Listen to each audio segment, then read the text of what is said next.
Tokyo के बाहरी इलाके में केंजी यामामोटो नामक एक मशहूर व्यापारी अपने आलीशान घर में रहता था।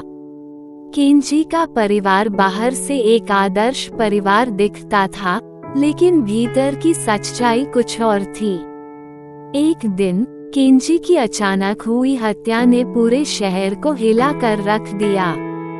रात के वक्त बारिश की बूंदें घर की खिड़कियों पर गिर रही थीं। सुबह जब युको उठी तो उसने केंजी को खून से लथपथ पाया। उसके शरीर पर चाकू के घाव थे और पास में टूटी हुई घड़ी पड़ी थी जो रात 11:15 पर रुकी हुई थी।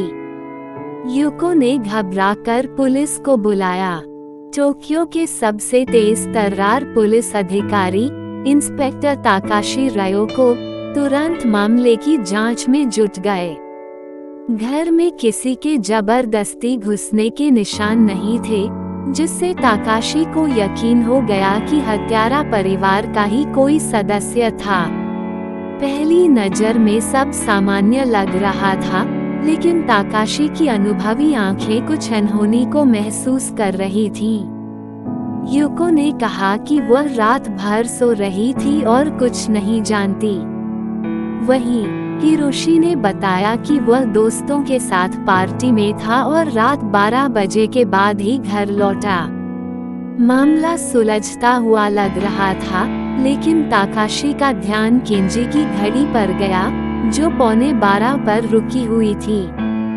ये वही समय था जब हिरोशी की पार्टी खत्म हुई थी।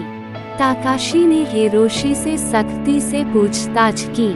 हिरोशी ने शुरुआत से ही इनकार किया। वह अपने पिता के व्यवहार से तंग आ गया था।